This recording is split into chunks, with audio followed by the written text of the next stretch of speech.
आज की हमारी कहानी है the reward of sacrifice. Sacrifice का मतलब होता है त्याग या बलिदान। बलिदान का इनाम, बलिदान का पुरस्कार। और आज की हमारी कहानी के हीरो हैं ये कबूतर। ये जो कबूतरों का जोड़ा आप देख रहे हो ना, ये हैं इस कहानी के हीरो। जब कहानी पढ़ेंगे तो समझ में आएगा। अब देखते हैं कहानी को, क्या कहती है कहानी। Shivering in cold and hunger, कांपते हुए, कप कपाते हुए। शिवर का मतलब होता है कप कपाना, कांपना। इन कोल्ड, ठंड के कारण और भूख के कारण, कप कपाते हुए। A man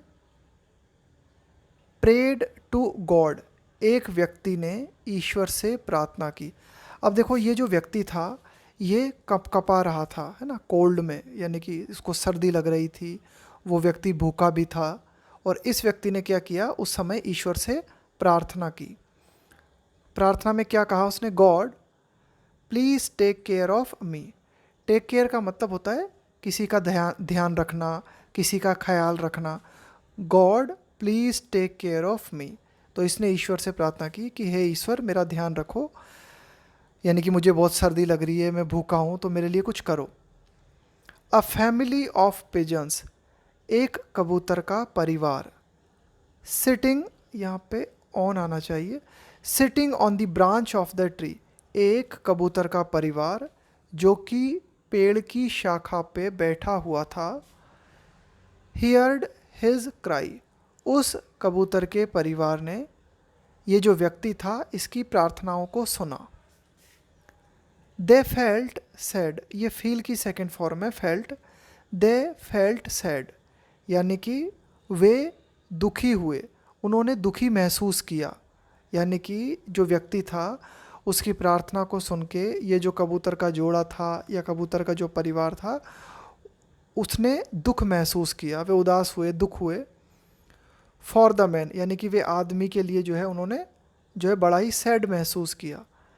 and decided to help him, और इन कबूतरों ने इस व्यक्ति की, है ना, यहाँ पे नीचे अभी देखेंगे हम, ये व्यक्ति बैठा हुआ है, इस व्यक्ति की हेल्प करने का डिसाइड किया। उन्होंने तय किया कि भाई इस व्यक्ति की हम मदद करेंगे। ये रहे हमारे कबूतर और ये रहा हमारा आदमी, ये जो कांप रहा है ठंड से।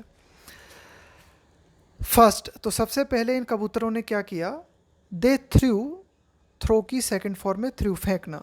दे threw their empty nest to the man, पहले इन्होंने क्या किया, कबूतरों ने उनका जो खाली घोंसला था, थ्रू देयर एम्प्टी नेट, जो खाली घोंसला था उसे, उस घोंसले को इन कबूतरों ने आदमी के ऊपर फेंक दिया। सो दैट, ताकि, ही कुड वार्म हिमसेल्फ, ताकि वह व्यक्ति घोंसले की मदद से अपने आप को गर्म कर सके। भाई कबूतर अपने घोंसले में दुबक के बैठे हुए थे, तो उन्होंने सोचा कि भाई ऐसा करते हैं, इस घोंसले को नीचे फेंक देते हैं, तो ये जो आदमी है थोड़ी गर्मी मिल जाएगी इसे। बट लेकिन the man used the nest to make a fire, लेकिन इस आदमी ने क्या किया, ये जो घोंसला था इसका प्रयोग किस तरह से किया, टू मेक अ फायर। इस आदमी ने कबूतरों के द्वारा जो घोंसला फेंका गया था उससे एक आग जला ली। देन, उसके बाद क्या हुआ, द पिजन्स ड्रॉप्ड डाउन, इसके बाद जो कबूतर थे उन्होंने नीचे गिराया, क्या गिराया, the fruits of the trees, इसके बाद में कबूतरों ने पेड़ के जो फल थे उन्हें जो है नीचे गिराया, ड्रॉप्ड डाउन यानी नीचे गिराया।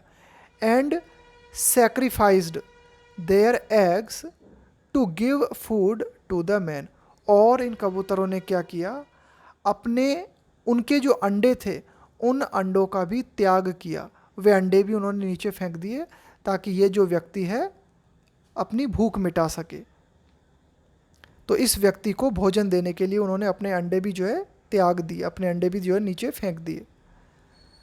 The man took the fruit and eggs, अब ये जो व्यक्ति बैठा हुआ था नीचे, इसने फल और ये जो अंडे थे इनको लिया। And ate them to his heart's content, और इस व्यक्ति ने क्या किया, एट देम, इन फलों को और अंडों को खा लिया, टू हिज हार्ट्स कंटेंट। अब देखो ये एक ईडियम होती है हमारी, टू हिज हार्ट्स कंटेंट।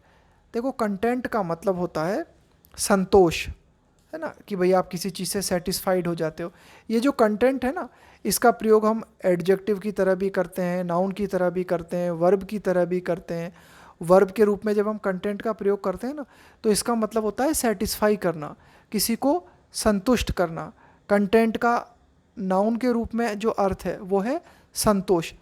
तो जब भी आप कोई काम करते हो हार्ट्स कंटेंट, तो इसका मतलब होता है आप उस काम को तब तक करते हो जब तक आपका दिल नहीं भर जाता, जब तक आपका जी नहीं भर जाता।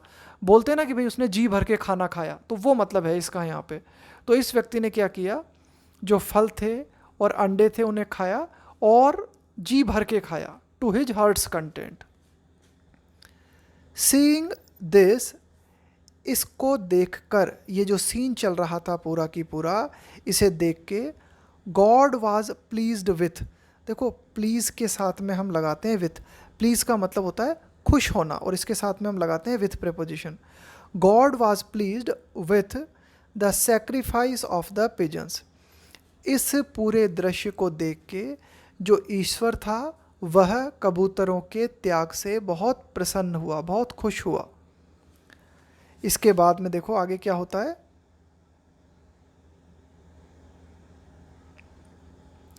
You have saved that man, in return I will reward you with healthy children, God said to the pigeons. तो जो ईश्वर था उसने कबूतरों से कहा, you have saved that man, तुमने इस व्यक्ति को बचा लिया है, इन रिटर्न, बदले में, आई will reward you with healthy children, बदले में मैं तुम्हें स्वस्थ बच्चे दूंगा।